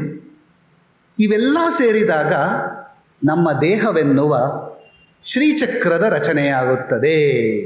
ಎಷ್ಟು ಚೆನ್ನಾಗಿದೆ! ಆದಿಶಂಕರರದು ಶ್ರೀಚಕ್ರ, ನಮ್ಮ ದೇಹವೇ ಶ್ರೀಚಕ್ರ. ಈ ನಮ್ಮ ಶರೀರವು ನವಧಾತುಗಳಿಂದ ರಚಿತವಾದ ಕಾರಣ ಈ ನವಧಾತುಗಳು ನವಯೋನಿಯಿಂದ ಉತ್ಪತ್ತಿಯಾಗಿವೆ. ಅದೊಂದಲ್ಲದೆ ಈ ನವಯೋನಿಗಳಿಗೆ ಅತೀತವಾದ 10ನೆಯ ಒಂದು ಯೋನಿ ಇದೆ. ಯೋನಿ ಅಂದರೆ ಯಾವುದು ಉತ್ಪತ್ತಿ ಮಾಡುವುದು, ಅದು ಯೋನಿ ಸಂಸ್ಕೃತದಲ್ಲಿ. ಈ ನವಯೋನಿಗಳಿಗೆ ಅತೀತವಾದ ಒಂದು 10ನೆಯ ಯೋನಿ ಇದೆ. ಅದೇ ನಮ್ಮ ಶರೀರದಲ್ಲಿ ಸ್ಥಿತವಾದ ಮಹಾಯೋನಿ ಎನಿಸಿದ ಪರಾಶಕ್ತಿ ಅಥವಾ ಈಶ್ವರಿ. ಲಕ್ಷ್ಮೀಧರರು ಇದಕ್ಕೆ ಒಂದು ಲೈನ್ನಲ್ಲಿ ಹೇಳ್ತಾರೆ, ದಶಮಿ ಯೋನಿರೇಕೈವ ಪರಾ ಶಕ್ತಿಸ್ತದೀಶ್ವರಿ ಅಂತ ಕರೆದಿದ್ದಾರೆ. ಹೇಳ್ತಾರೆ, ಈ ಶರೀರವು ನವಧಾತುಗಳಿಂದ ರಚಿತವಾಗಿದ್ದು ಈ ನವಧಾತುಗಳು ನವಯೋನಿಗಳಿಂದ ಉತ್ಪನ್ನವಾಗಿವೆ. ಇನ್ನೊಂದು 10ನೆಯ ಯೋನಿಯೂ ಕೂಡ ನಮ್ಮಲ್ಲಿ ಇದ್ದು ಅದು ದೇಹದ ಈ ಈಶ್ವರಿ ಎನಿಸಿದ ಪರಾಶಕ್ತಿಯೇ ಆಗಿದೆ. ನಮ್ಮ ಶರೀರದಲ್ಲಿರುವ ಈ 10ನೆಯ ಯೋನಿಯನ್ನೇ ಬೈಂದವ ಸ್ಥಾನ ಅಂತ ಕರೆದಿದ್ದಾರೆ. 9 ಯೋನಿಗಳಿಂದ ನಮ್ಮ ದೇಹ ಆಯಿತು, 10ನೇ ಯೋನಿಯೇ ನಮ್ಮ ಬೈಂದವ ಸ್ಥಾನ. ಅದಕ್ಕೆ ಶಿವಾಕಾರೇ ಮಂಚೆ, ಅದೇ ಮಹಾಯೋನಿ. ಶಿವ ಆಕಾರದ ಒಂದು ತ್ರಿಕೋಣವಿದೆ. ಆ ಮಹಾಯೋನಿಯಲ್ಲೇ ಶಿವಶಕ್ತಿಯರು ಬಿಂದು ರೂಪದಲ್ಲಿ ಸ್ಥಿತರಾಗಿದ್ದಾರೆ. ಲಕ್ಷ್ಮೀಧರರು ಹೇಳ್ತಾರೆ, ದಶಮೀ ಯೋನಿ ಬೈಂದವ ಸ್ಥಾನಂ ತದೀಶ್ವರಿ ತಸ್ಯ ದೇಹಸ್ಯೇತ್ಯರ್ಥಃ. 10ನೆಯ ಯೋನಿಯು ಬೈಂದವ ಸ್ಥಾನವಾಗಿದೆ. ತದೀಶ್ವರಿ ಅರ್ಥಾತ್ ದೇಹದ ಈಶ್ವರಿಯು ಅವಳೇ ಆಗಿರುವಳು. ಇದನ್ನೇ ನಾವು ಸುಧಾ ಸಿಂಧೋರ್ ಮಧ್ಯೆಯಲ್ಲಿ ಬೇರೆ ಥರ ಹೇಳ್ಕೊಂಬಂದ್ರಿ 8ನೇ ಶ್ಲೋಕದಲ್ಲಿ. ಪಿಂಡಾಂಡದ ಹಾಗೂ ಬ್ರಹ್ಮಾಂಡದ ತತ್ವಗಳು ಈ ನವಯೋನಿಯಿಂದ ಉತ್ಪನ್ನವಾಗಿದೆ. ನಾವು ಇವಾಗ ಪಿಂಡಾಂಡದಲ್ಲಿ ನೋಡಿದ್ವಿ, ಹಾಗೆ ಬ್ರಹ್ಮಾಂಡದ ನವಯೋನಿಗಳು ಕೂಡ ಇದೆ. ಕಾಮಿಕಾಗಮ ಹೇಳುತ್ತೆ, ಈ ಬೈಂದವ ಸ್ಥಾನವಾದ ಈಶ್ವರಿಯಾದ ಈ ಪರಾಶಕ್ತಿಯಿಂದಲೇ ಬ್ರಹ್ಮಾಂಡ ಹಾಗೂ ಪಿಂಡಾಂಡ ಎರಡೂ ಉತ್ಪನ್ನವಾಗಿ ಭಾಸಿತವಾಗುತ್ತದೆ. ಮುಂದೆ ಹೇಳ್ತಾರೆ, ಶಿವಶಕ್ತ್ಯಾತ್ಮಕವಾದ ನವತತ್ವಗಳು ಇವೆ. ಇದರಲ್ಲಿ ಶಿವಶಕ್ತ್ಯಾತ್ಮಕವಾದ 4 ತತ್ವಗಳಿದ್ದು ತತ್ವಾತ್ಮಕವಾದ 5 ತತ್ವಗಳು ಇವೆ. ನಾವು 36 ತತ್ವಗಳು ಇರುವ ವಿಶ್ವ ಅಂತ ಮುಂದೆ ನೋಡ್ತೀವಿ. ಈ 36 ತತ್ವಗಳಿಂದ ಕೆಳಗಿನ 5 ತತ್ವಗಳು ಯಾವುದು? ನಮ್ಮ ಪಂಚಭೂತಗಳು, ಅದರ ಮೇಲೆ ಪಂಚತನ್ಮಾತ್ರೆಗಳು 10, ಹೀಗೆ ಆಮೇಲೆ ನಮ್ಮ ಪಂಚ ಕರ್ಮೇಂದ್ರಿಯಗಳು, ಪಂಚ ಜ್ಞಾನೇಂದ್ರಿಯಗಳು ಅಲ್ವಾ, ಆಮೇಲೆ ನಮ್ಮ ಮನಸ್ಸು, ಅಹಂಕಾರ, ಬುದ್ಧಿ, ಹೀಗೆ 25 ಬರುತ್ತೆ ನಮಗೆ ಗೊತ್ತಿರೋ ಹಾಗೆ, ಸಾಂಖ್ಯದಲ್ಲಿ ನೋಡಿರ್ತೀರ. ಅದಾದ ಮೇಲೆ ಬೇರೆ ತತ್ವಗಳಿದೆ, ಪಂಚಕಂಚುಕಗಳು, ಆಮೇಲೆ ಮಾಯೆ, ಈಶ್ವರ, ಹೀಗೆ ಅದಾದ ಮೇಲೆ ಟಾಪ್ ಲೆವೆಲಲ್ಲಿ 4-5 ತತ್ವಗಳಿದೆ. ಅದು ಯಾವುದು ಅಂತ ನೋಡಿದಾಗ ಸದಾಶಿವ ತತ್ವ, ಮಹೇಶ್ವರ ತತ್ವ, ಶುದ್ಧ ವಿದ್ಯಾ ತತ್ವ ಹಾಗೂ ಮಾಯಾ ತತ್ವ. ಈ ತತ್ವಗಳು ಬ್ರಹ್ಮಾಂಡದಲ್ಲಿ ತೆಗೆದುಕೊಂಡಾಗ ಶಿವಾತ್ಮಕ ತತ್ವಗಳಾಗಿವೆ.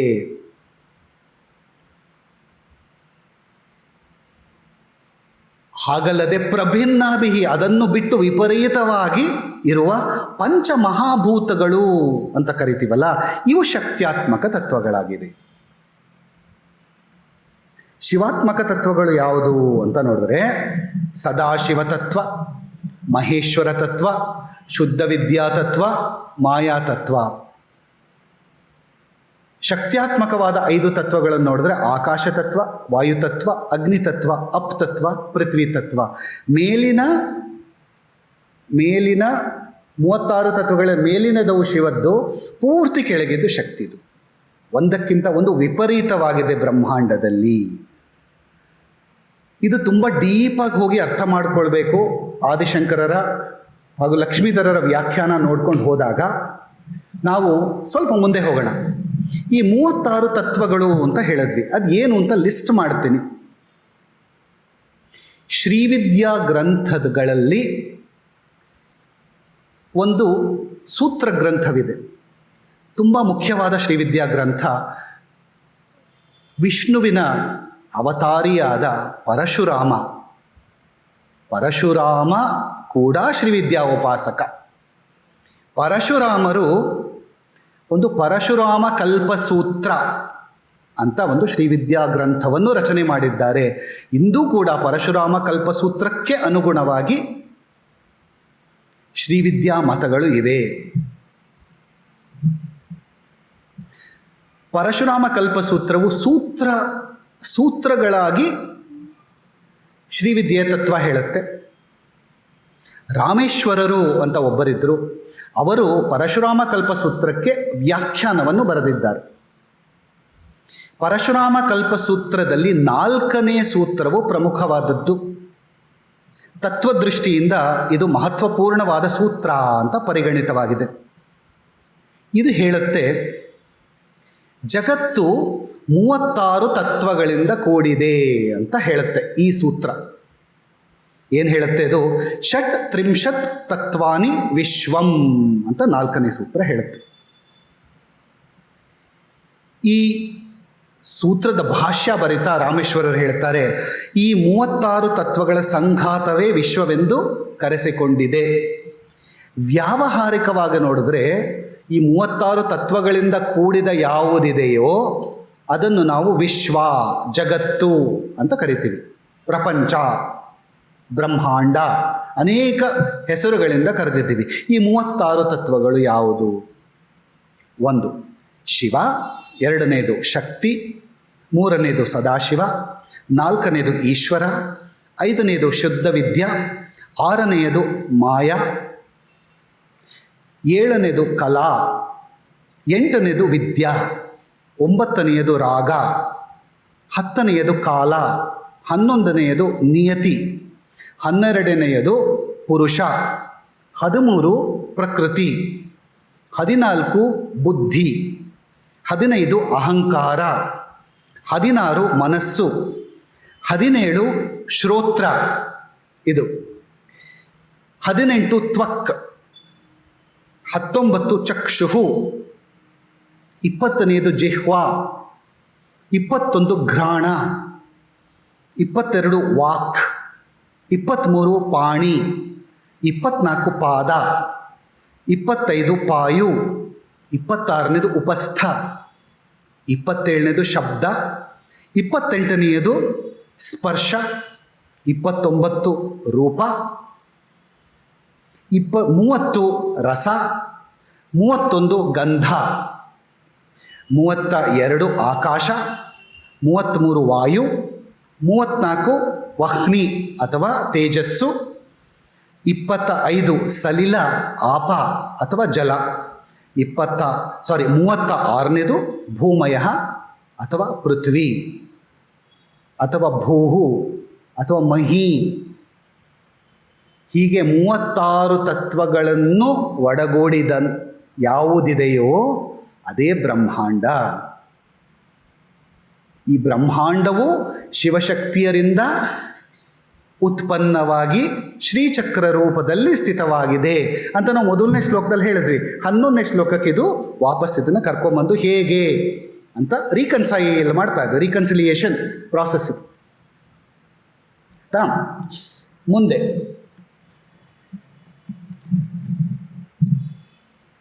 ಚತುಶ್ಚತ್ವಾರಿಂಶದ್ ಅನ್ನೋ ಪದನ ಉಪಯೋಗಿಸಿದ್ದಾರೆ. ಅಂದರೆ ಲಕ್ಷ್ಮೀಧರರು ಹೇಳ್ತಾರೆ ಚತುಶ್ಚತ್ವಾರಿಂಶತ್ ಏತತ್ ಸಂಖ್ಯಾಭಿಹಿ, ಅರ್ಥಾತ್ ಇಷ್ಟು ಸಂಖ್ಯೆಗಳಲ್ಲಿ ಅಂತ ಅರ್ಥ. ಈ ಚತುಶ್ಚತ್ವಾರಿಂಶತ್ ಅಂತಾನು ಹೇಳ್ತಾರೆ, ತ್ರಿಶ್ಚತ್ವಾರಿಂಶತ್ ಅಂತಾರೆ. ಅಂದರೆ 44 ಕೋಣ ಅಂತಾನೂ ಕರೀತಾರೆ ಈ ಶ್ಲೋಕದಲ್ಲಿ, ಅಥವಾ 43 ಕೋಣ ಅಂತಾನೂ ಹೇಳ್ತಾರೆ. ಮೂಲ ಪಾಠದಲ್ಲಿ 2 ಪಾಠಾಂತರ ಇದೆ. ಮಧ್ಯದಲ್ಲಿರುವ ಬಿಂದುವನ್ನು ತೆಗೆದುಕೊಂಡಾಗ 44 ಆಗುತ್ತೆ. ಮಧ್ಯದಲ್ಲಿರುವ ಬಿಂದುವನ್ನು ಒಂದು ತ್ರಿಕೋಣ ಅಂತ ತಗೊಂಡ್ರೆ 44 ಆಗುತ್ತೆ. ಮಧ್ಯದಲ್ಲಿರುವ ಬಿಂದುವನ್ನು ಬಿಟ್ಟರೆ 43 ಆಗುತ್ತೆ. ಸಮಯಾಚಾರದಲ್ಲಿ ಹೇಗೆ ತಗೋತೀವಿ, ಕೌಲಾಚಾರದಲ್ಲಿ ಹೇಗೆ ತಗೋತಾರೆ, ಅವರವರ ದೀಕ್ಷೆಗೆ ಸಂಬಂಧಪಟ್ಟದ್ದು. ಮುಂದೆ ವಸುದಲ ಕಲಾಶ್ರ ತ್ರಿವಲಯ ತ್ರಿರೇಖಾಭಿಹಿ ಅನ್ನೋ ಪದನ ಉಪಯೋಗಿಸಿದ್ದಾರೆ ಶಂಕರರು. ಈ ಪದದ ಮೂಲಕ, ಈ ಪದಗಳ ಮೂಲಕ ಈ ಶ್ಲೋಕದಲ್ಲಿ ಶ್ರೀಚಕ್ರದ ಅಂಗಗಳಾದ ಅಷ್ಟದಳ ಪದ್ಮ, ಷೋಡಶದಳ ಪದ್ಮ, 3 ವೃತ್ತಗಳು ಹಾಗೂ ಭೂಪುರ ಈ ರೇಖೆಗಳನ್ನು ಸಂಕೇತ ಮಾಡಿದ್ದಾರೆ. ಇದರಲ್ಲಿ ಒಂದೊಂದನ್ನೇ ತಗೊಳ್ಳೋಣ. ವಸುದಲಂ ಎಂದರೆ ವಸು ಅಂದರೆ ಅಷ್ಟವಸುಗಳು ಇರುವ ಕಾರಣದಿಂದ, ಅಷ್ಟವಸುಗಳಿರುವ ಕಾರಣದಿಂದ ವಸುದಲಂ. ವಸು ಎಂದರೆ 8. 8 ಎನ್ನುವ ಸಂಖ್ಯೆಯನ್ನು ಸಂಸ್ಕೃತದಲ್ಲಿ ಏನು ಮಾಡ್ತಾರೆ, ಸಂಕೇತಾತ್ಮಕವಾಗಿ ಆ ಒಂದು ಆದಿತ್ಯ ಅಂತ ಹೇಳ್ತಾರೆ. ಅಂದರೆ ನಾವು 12 ಅಂತ ತಗೋಬೇಕು. ದಿಕ್ಕು ಅಂತ ಹೇಳ್ಬಿಡ್ತಾರೆ, ಅವಾಗ ಅಷ್ಟ ಅಂತ ತಗೋಬೇಕು ಅಲ್ವಾ. ಸೊ ಹಾಗೆ ಋತು ಅಂತ ಹೇಳಿದ್ರೆ ನಾವು 6 ಅಂತ ತಗೋಬೇಕಾಗತ್ತೆ. ಹಾಗೆ ವಸು ಅಂತ ಹೇಳೋದ್ರಿಂದ ನಾವು ಅದರೊಳಗಡೆ ಸಂಕೇತಾತ್ಮಕವಾಗಿ 8 ಅನ್ನೋ ಸಂಖ್ಯೆಯನ್ನು ಹೇಳ್ತಾ ಇದ್ದಾರೆ ಅಂತ ಅರ್ಥ ಮಾಡ್ಕೋಬೇಕು. ವಸುದಳ ಅಂದರೆ ಅಷ್ಟದಳ. 8 ದಳಗಳಿರುವುದು ಯಾವುದಿರುತ್ತೋ ಅದು ವಸುದಳ. ಶ್ರೀಚಕ್ರದಲ್ಲಿ ಇರುವ ಅಷ್ಟದಳ ಪದ್ಮವನ್ನು ಹೇಳಿದ್ದಾರೆ. ನೆಕ್ಸ್ಟು ಕಲಾಶ್ರಂ ಅನ್ನೋ ಪದ ಹೇಳ್ತಾರೆ. ಕಲೆಗಳೆಷ್ಟಿವೆ? 16. ಷೋಡಶ ಕಲೆಗಳು ಅಂತೀವಿ. ಆದ್ದರಿಂದ ಕಲಾಶ್ರಂ, ಕಲೆಗಳು 16 ಇರುವ ಕಾರಣ ಕಲಾ ಎನ್ನುವ ಪದಕ್ಕೆ 16 ಎಂದು ಅರ್ಥ ಮಾಡಿಕೊಳ್ಳಬೇಕು. ಕಲಾಶ್ರಂ ಎನ್ನುವ ಪದದಿಂದ ಶ್ರೀಚಕ್ರದ 16 ದಳಗಳ ಪದ್ಮವನ್ನು ಆಚಾರ್ಯರು ಸಂಕೇತ ಮಾಡಿದ್ದಾರೆ.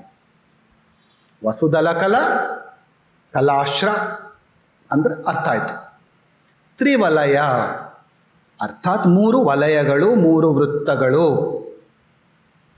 ತ್ರಿರೇಖಾ ಅದು ಇದರ ಅರ್ಥ 3 ರೇಖೆಗಳು. ಈ 3 ರೇಖೆಗಳು ಎಂದು ಹೇಳುವ ಮೂಲಕ 4 ದಿಕ್ಕುಗಳಿರುವ ಶ್ರೀಚಕ್ರದ 3 ರೇಖೆಗಳಿರುವ ಭೂಪುರ ಅಂದರೆ ಕಡೆಯಲ್ಲಿರುವ ಔಟರ್ ಮೋಸ್ಟ್ ಎನ್ಕ್ಲೋಜರ್ ಎಂದು ಕರೆಸಿಕೊಳ್ಳುವ ತ್ರೈಲೋಕ್ಯ ಮೋಹನ ಚಕ್ರವನ್ನು ಸಂಕೇತ ಮಾಡಿದ್ದಾರೆ ಆಚಾರ್ಯರು. ಈಗ ನಾವು ಸಮಯಾಚಾರದ ಸಾಧಕರು ಸೃಷ್ಟಿಕ್ರಮದ ಅನುಸಾರವಾಗಿ ಭಗವತಿಯ ಶ್ರೀಚಕ್ರ ಸ್ವರೂಪವನ್ನು ನಾವು ಅರ್ಥ ಮಾಡ್ಕೋಬೇಕು. ನಾವು ಪೂಜೆ ಮಾಡಬೇಕಾದ್ರೆ ನಾವು ಹೊರಗಿನಿಂದ ಒಳಗೆ ಬರ್ತೀವಿ, ಒಳಗಿನಿಂದ ಹೊರಗೆ ಸೃಷ್ಟಿಯಾಗಿದೆ ಅಂತ ತಿಳಿದುಕೊಳ್ಳಬೇಕಾದರೆ ಒಳಗಿನಿಂದ ಹೊರಗೆ ಹೋಗಿದಾಗ ಏನು ಸಿಗುತ್ತೆ ನಮಗೆ? ಮೊದಲು ಬಿಂದು, ಇದನ್ನು ನಾವು ಸರ್ವಾನಂದಮಯ ಚಕ್ರ ಅಂತ ಕರೆದಿದ್ದೇವೆ. ಎರಡನೇದು ತ್ರಿಕೋಣ, ಇದನ್ನು ಸರ್ವಸಿದ್ಧಿಪ್ರದ ಚಕ್ರ ಅಂತ ಕರೆದಿದ್ದೇವೆ. ಮೂರನೇದು ವಸುಕೋಣ, ಇದು 8 ತ್ರಿಕೋಣಗಳಿರುವ ಅಷ್ಟಕೋಣ ಚಕ್ರ, ಇದನ್ನು ಸರ್ವರೋಗಹರ ಚಕ್ರ. ನಾಲ್ಕನೇದು 4, 5 ಎರಡನ್ನೂ ಸೇರಿ ದಶಾರ ಯುಗ್ಮ. ಯುಗ್ಮ ಅಂದರೆ 2 ಜೋಡಿ, ಒಂದು ಅಂತರ್ದಶಾರ, ಒಂದು ಬಹಿರ್ದಶಾರ. ಒಳಗಿನಿಂದ ಹೊರಗೆ ಹೋಗಬೇಕಾದರೆ ಒಳಗಿನದು ಮೊದಲು ಸಿಗೋದು ಅಂತರ್ದಶಾರ. 10 ತ್ರಿಕೋಣಗಳಿರುವ ಅಂತರ್ದಶಾರ. ದಶ ಅಂದರೆ 10, ಅಂತರ್ದಶಾರ ಒಳಗಿನ 10 ಕೋಣಗಳು ಅಂತರ್ದಶಾರ. ಇದನ್ನು ಸರ್ವರಕ್ಷಾಕರ ಚಕ್ರ ಅಂತ ಕರೆದಿದ್ದಾರೆ. ಈ ದಶಾರ ಯುಗ್ಮದಲ್ಲಿ ಎರಡನೇದು ಅಂದರೆ ಹೊರಗಿನ 10 ತ್ರಿಕೋಣಗಳಿರುವ ಬಹಿರ್ದಶಾರ ಚಕ್ರ, ಇದನ್ನು ಸರ್ವಸಾಧಕ ಚಕ್ರ ಅಂತ ಕರೆದಿದ್ದಾರೆ. ಆರನೇದು ಚತುರ್ದಶಕೋಣ ಅಥವಾ ಮನ್ವಶ್ರ ಅಂತ ಕರೀತಾರೆ. ಇದು 14 ಕೋಣಗಳಿರುವ ಚತುರ್ದಶಾರ. ಅಂತರ್ದಶಾರ 10, ಬಹಿರ್ದಶಾರ 10, ಚತುರ್ದಶಾರ ಅಂದರೆ 14 ಅದರ ಹೊರಗಡೆ ಇದೆ. ಇದನ್ನು ಸರ್ವಾರ್ಥ ಸಾಧಕ ಚಕ್ರ ಅಂತ ಕರೆದರು. ಏಳನೇದು ಅಷ್ಟದಳ ಅಥವಾ ನಾಗದಳ, ಇದು 8 ದಳಗಳು ಇರುವ, ಅಂದರೆ ಇಲ್ಲಿ ಕಮಲದ ದಳಗಳು ಬಂದ್ಬಿಡುತ್ತೆ, 8 ದಳಗಳಿರುವ ಅಷ್ಟದಳ ಪದ್ಮ ಚಕ್ರ. ಇದನ್ನು ಸರ್ವ ಸೌಭಾಗ್ಯದಾಯಕ ಚಕ್ರ ಅಂತ ಹೆಸರಿಟ್ಟಿದ್ದಾರೆ. 8ನೇದು ಷೋಡಶದಳ ಅಥವಾ ಷೋಡಶಾರ, ಇದು 16 ದಳಗಳಿರುವ ಷೋಡಶದಳ ಪದ್ಮ. ಇದನ್ನು ಸರ್ವ ಸಂಕ್ಷೋಭಣ ಚಕ್ರ ಎನ್ನುವ ಹೆಸರಿನಿಂದ ಕರೆದಿದ್ದಾರೆ. 9ನೇದು ವೃತ್ತತ್ರಯ, 3 ವೃತ್ತಗಳಿರುವ ವೃತ್ತತ್ರಯ ಚಕ್ರ, ಇದು ಸರ್ವಾಶ ಪರಿಪೂರಕ ಚಕ್ರ. ಕಡೆಯದು 10ನೇದು ಭೂಪುರ, ಎಲ್ಲದಕ್ಕಿಂತ ಆಚೆ ಇರುವುದು 4 ದ್ವಾರಗಳಿರುವ 3 ರೇಖೆಗಳಿಂದ ಕೂಡಿದ ಆವೃತವಾದ ಭೂಪುರ ಚಕ್ರ. ಇದನ್ನು ತ್ರೈಲೋಕ್ಯ ಮೋಹನ ಚಕ್ರ ಅಂತ ಕರೆದಿದ್ದೀವಿ. ಆದರೆ ನಾವು ನವಾವರಣ ಪೂಜೆ ಮಾಡುವಾಗ ಸಂಹಾರ ಕ್ರಮದಿಂದ ಅಥವಾ ನಾವು ಖಡ್ಗಮಾಲಾ ಸ್ತೋತ್ರವನ್ನು ಪಠಣ ಮಾಡುವಾಗ, ಪೂಜೆ ಮಾಡುವಾಗ, ಅದನ್ನು ಇಟ್ಟುಕೊಂಡು ಶ್ರೀಚಕ್ರ ಪೂಜೆ ಮಾಡುವಾಗ ಹೊರಗಿನಿಂದ ಒಳಕ್ಕೆ ಬರುತ್ತವೆ ಸಂಹಾರ ಕ್ರಮದಿಂದ. ಆವಾಗ ಮೊದಲು ತ್ರೈಲೋಕ್ಯ ಮೋಹನ ಚಕ್ರ ಭೂಪುರ, ಆಮೇಲೆ ವೃತ್ತತ್ರಯ ಸರ್ವಾಶಾ ಪರಿಪೂರಕ ಚಕ್ರ, ಅದರ ನಂತರ ಷೋಡಶದಳ ಪದ್ಮ ಸರ್ವ ಸಂಕ್ಷೋಭಣ ಚಕ್ರ, ಆಮೇಲೆ ಅಷ್ಟದಳ ಪದ್ಮ ಸರ್ವ ಸೌಭಾಗ್ಯದಾಯಕ ಚಕ್ರ, ಆಮೇಲೆ ಚತುರ್ದಶಾರ ಚಕ್ರ ಸರ್ವಾರ್ಥ ಸಾಧಕ ಚಕ್ರ, ಅದರ ನಂತರ ಬಹಿರ್ದಶಾರ ಸರ್ವ ಸಾಧಕ ಚಕ್ರ, ಅದರ ನಂತರ ಅಂತರ್ದಶಾರ ಸರ್ವ ರಕ್ಷಾಕರ ಚಕ್ರ, ನಂತರ ಅಷ್ಟಕೋಣದಿಂದ ಕೂಡಿದ ಸರ್ವ ರೋಗಹರ ಚಕ್ರ, ಇದು ವಸುಕೋಣ. ನಂತರ ತ್ರಿಕೋಣ, ಮಧ್ಯದಲ್ಲಿರುವ ತ್ರಿಕೋಣ ಸರ್ವಸಿದ್ಧಿಪ್ರದ ಚಕ್ರ. ಕಡೆಯಲ್ಲಿ ಶಿವಶಕ್ತಿ ರೂಪಾತ್ಮಕವಾದ ರಾಜರಾಜೇಶ್ವರಿ ಇರುವ ಬೈಂದವ ಚಕ್ರವಾದ ಸರ್ವಾನಂದಮಯ ಚಕ್ರ. ಹೀಗೆ ನಾವು ಸಂಹಾರ ಕ್ರಮದಿಂದ ಟ್ರಾವೆಲ್ ಮಾಡಿಕೊಂಡು ಹೋಗ್ತೀವಿ. ಇದು ಶ್ರೀಚಕ್ರದ ಸೃಷ್ಟಿಕ್ರಮ ಹಾಗೂ ಸಂಹಾರ ಕ್ರಮ ಎರಡನ್ನೂ ಹೇಳಿ ಆಯ್ತೀಗ. ಮುಂದೆ ಶರಣಕೋಣಾಹ ಪರಿಣತಾಹ ಅನ್ನೋ ಪದಾನ ಹೇಳಿದ್ದಾರೆ. ಮತ್ತೆ ಸ್ವಲ್ಪ ಗೌಡಪಾದರ ಕಡೆ ಹೋಗೋಣ. ಆಚಾರ್ಯ ಗೌಡಪಾದರು ಈ ಶ್ಲೋಕನ ಹೇಳಿಬಿಟ್ಟಾಯ್ತು. ಸೊ ಮುಂದಕ್ಕೆ ಹೋಗ್ತೀನಿ. ಈ ಶ್ಲೋಕ ನಾವು ಹೇಳಿದ್ವಿ, ತ್ರಿಕೋಣದ ಮೂಲಕ ಅಷ್ಟಾರ ಜನಿಸಿತು, ಬಿಂದು ಜನಿಸಿತು, ಸೃಷ್ಟಿಕ್ರಮ ಹೇಳ್ಕೊಂಡು ಬರ್ತಾ ಇದ್ದಾರಲ್ಲ. ಈ ಸೃಷ್ಟಿಕ್ರಮ ಹೇಳ್ಕೊಂಡು ಬಂದಾಗ ಏನು ಹೇಳ್ತೀವಿ, ಸುಭಗೋದಯ ಸ್ತುತಿಲಿ ಶರಣಂ ಎನ್ನುವ ಪದನ ಆಚಾರ್ಯ ಗೌಡಪಾದರು ಉಪಯೋಗಿಸಿದ್ದಾರೆ. ಹಾಗೆ ಅದನ್ನೇ ಅನುಸರಿಸಿ ಶರಣಕೋಣಾಹ ಪರಿಣತಾಹ ಅಂತ ಶಂಕರ ಭಗವತ್ಪಾದರು ಹೇಳಿದ್ದಾರೆ. ಗೌಡಪಾದರು 17ನೇ ಶ್ಲೋಕದಲ್ಲಿ ಶರಣಂ ಅಂತ ಹೇಳಿದ್ರು. ಅದನ್ನೇ ಚತುರ್ಭಿಹಿ ಶ್ರೀಕಂಠಹಿ ಶ್ಲೋಕದಲ್ಲಿ ತವ ಶರಣಕೋಣಾಹ ಪರಿಣತಾಹ ಅಂತ ಹೇಳಿದ್ದಾರೆ.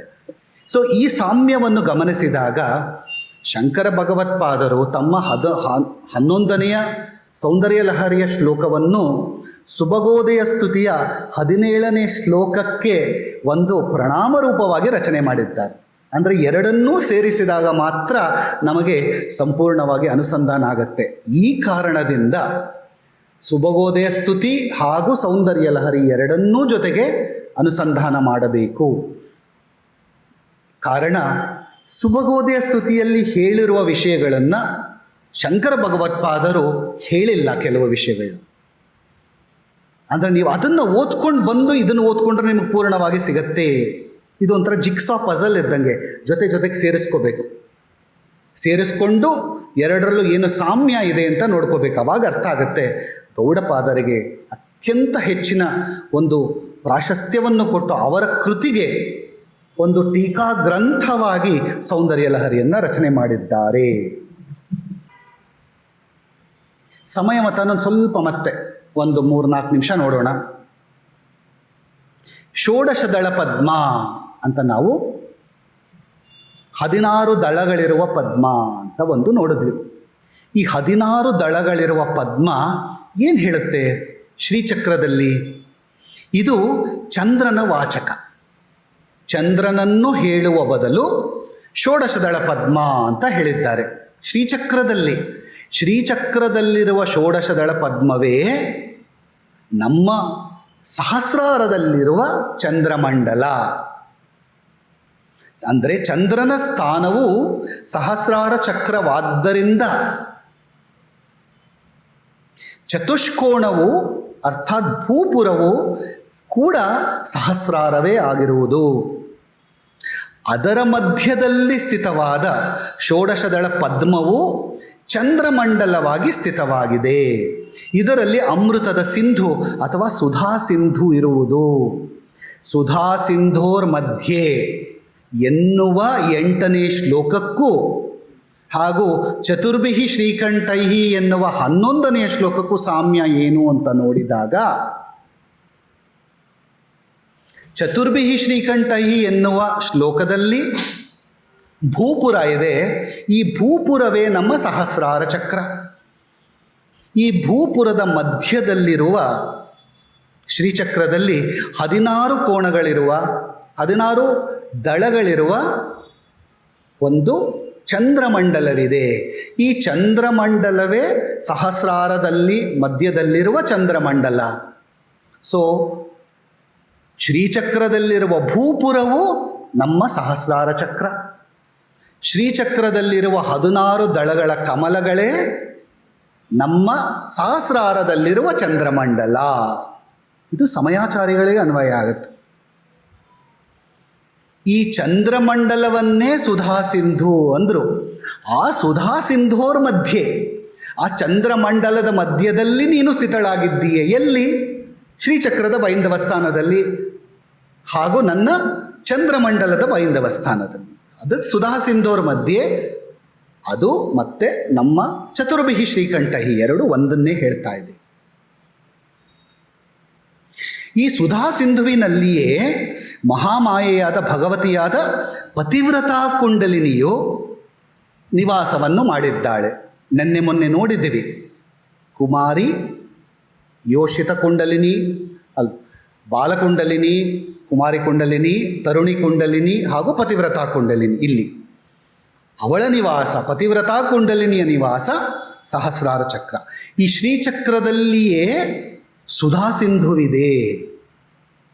ಸಹಸ್ರಾರದಲ್ಲಿ ಕೂಡ ಸುಧಾ ಸಿಂಧುವಿದೆ. ಶ್ರೀಚಕ್ರದಲ್ಲಿ ಯಾಕೆ ಸುಧಾ ಸಿಂಧುವಿದೆ?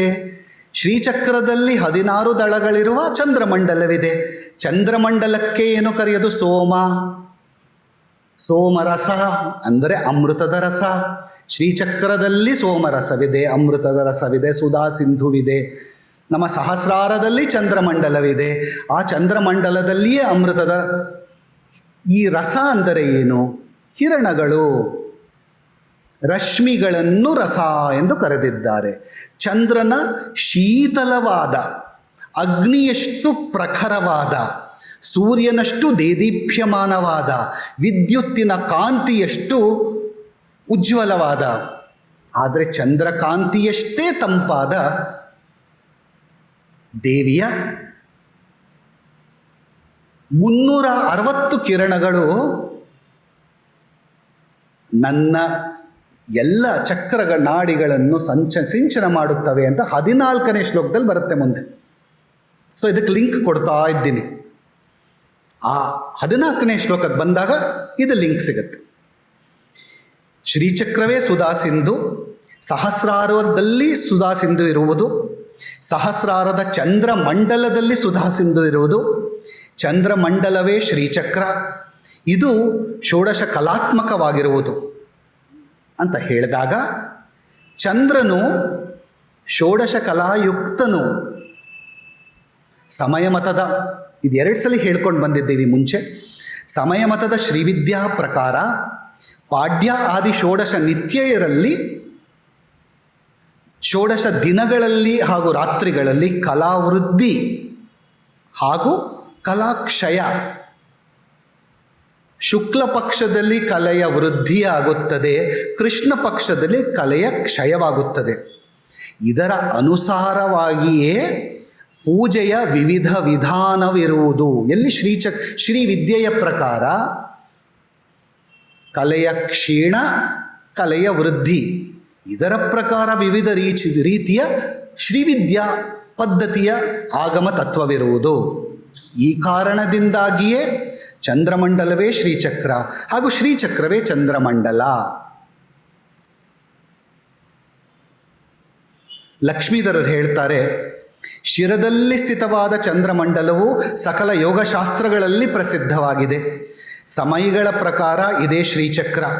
ಚಂದ್ರಮಂಡಲವು 16 ಕಲೆಗಳನ್ನು ಒಳಗೊಂಡಿರುವುದು.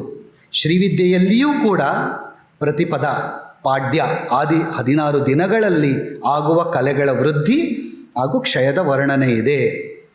ಹೊರಗಡೆ ಸ್ಥಿತವಾದ ಚಂದ್ರಮಂಡಲವೂ ಕೂಡ ಶ್ರೀಚಕ್ರವೇ ಆಗಿರುವುದು. ಇದನ್ನು ಹೇಳಿದ್ವಿ, ಇವಾಗ ಅದು ಲಿಂಕ್ ಆಗ್ತಾ ಬರ್ತಾ ಇದೆ. ಹೊರಗಡೆ ಇರುವ ಚಂದ್ರಮಂಡಲವೂ ಕೂಡ ಶ್ರೀಚಕ್ರವೇ ಆಗಿರುವುದು. ಇದು ಮಹಾರಹಸ್ಯ. ಈ ಕಾರಣದಿಂದ ಶಿರದಲ್ಲಿ ಸ್ಥಿತವಾದ ಸಹಸ್ರದಳ ಕಮಲದಲ್ಲಿ ಅಂತರ್ಗತವಾದ ಶ್ರೀಚಕ್ರಾತ್ಮಕ ಚಂದ್ರಬಿಂಬದ ಮಧ್ಯದಲ್ಲಿ ನೆಲೆಸಿರುವ ಭಗವತಿಯು ತನ್ನ ಚರಣ ಕಮಲಗಳ ಸುಧಾಮಯ ನಿರ್ಣೇಜನ ಅರ್ಥಾತ್ ಅಮೃತದ ಜಲದಿಂದ ಭಕ್ತರ ಸಕಲ ಶರೀರವನ್ನು ತೋಯಿಸಿ ನಂತರ ಅದೇ ಸರ್ಪರೂಪದಲ್ಲಿ ಆಧಾರ ಕುಂಡಲದಲ್ಲಿ ಸುಷುಮ್ನಾ ನಾಡಿಯ ಆಶ್ರಯವನ್ನು ತೆಗೆದುಕೊಂಡು ಹೋಗಿ ಪುನಃ ಅಲ್ಲಿಯೇ ಸ್ಥಿತಳಾಗುತ್ತಾಳೆ ಅಂತ ಹೇಳ್ತಾರೆ.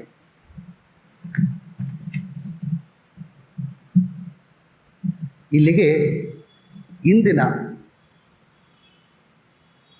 ಶ್ರೀಚಕ್ರದಕ್ಕೆ ಸಂಬಂಧಪಟ್ಟ ಸೌಂದರ್ಯ ಲಹರಿಯ ಎಲ್ಲ ಈ 11ನೇ ಶ್ಲೋಕದ ಎಲ್ಲ ಪದಗಳಿಗೂ ಅರ್ಥ ಕೊಟ್ಟಾಗಿದೆ. ಅರ್ಥ ಮಾಡಿಕೊಂಡಿದ್ದೀರಿ ಅಂತ ನಾನು ಭಾವಿಸಿದ್ದೇನೆ. ನಾಳೆ ಶ್ರೀಚಕ್ರನ ತಗೊಳ್ಳೋಣ. ಯಾಕೆ ಮುಖ್ಯವಾದದ್ದು ಏನು ಅಂದರೆ, ನಮಗೆ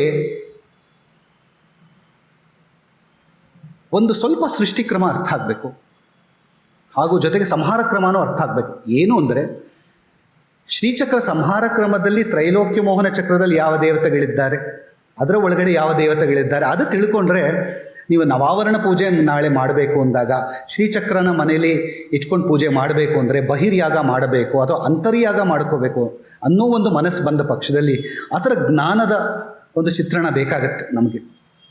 ಜೊತೆಗೆ ಖಡ್ಗಮಾಲಾ ಸ್ತೋತ್ರನ ನೀವು ಅನುಸಂಧಾನ ಮಾಡಿದ್ರೆ, ಯೂಟ್ಯೂಬಲ್ಲಿ ನೋಡಿದ್ರೆ ಅಥವಾ ಖಡ್ಗಮಾಲಾ ಸ್ತೋತ್ರ ಯಾರು ಓದ್ತಾ ಇದ್ದೀರಾ ಅವ್ರಿಗೆ ಅರ್ಥ ಆಗುತ್ತೆ. ಇನ್ನೂ ಖಡ್ಗಮಾಲಾ ಸ್ತೋತ್ರನ ತಗೊಳ್ಳದೇ ಇರೋರು ಅದನ್ನು ತಗೊಂಡ್ರೆ ಇಲ್ಲಿ ಬರುವ ಯಾವ ದೇವತೆಗಳಿದ್ದಾರೆ ಆ ದೇವತೆಗಳನ್ನು ನೀವು ಖಡ್ಗಮಾಲಾ ಸ್ತೋತ್ರದಲ್ಲಿ ನೋಡ್ತೀರಾ. ಖಡ್ಗಮಾಲಾ ಸ್ತೋತ್ರದ ಯಾವುದಾರೋ ನಿಮ್ಮಲ್ಲಿ ಪುಸ್ತಕ ಏನಾದ್ರು ಇದ್ದ ಪಕ್ಷದಲ್ಲಿ ತೊಗೊಂಡು ಬನ್ನಿ, ನಾಳೆ ಲಿಂಕ್ಗಳು ಸಿಗ್ತಾ ಹೋಗುತ್ತೆ. ಸೊ ನಾಳೆ ಒಂದು ದಿನ ಶ್ರೀಚಕ್ರದ ವರ್ಣನೆ ತಗೊಂಡು ಮುಂದಿನ ದಿನಗಳಲ್ಲಿ ಮತ್ತೆ 12ನೇ ಶ್ಲೋಕ ಮುಂದುವರಿಸ್ಕೊಂಡು ಹೋಗೋಣ. ಏನಾದ್ರು ಕ್ವೆಶ್ಚನ್ ಇದೆಯಾ? ಪ್ರಶ್ನೆಗಳಿಲ್ಲದಿದ್ದ ಪಕ್ಷದಲ್ಲಿ ಇವತ್ತಿನ ಉಪನ್ಯಾಸ ಪೂರ್ಣ ಮಾಡೋಣ. ನಮಸ್ಕಾರ.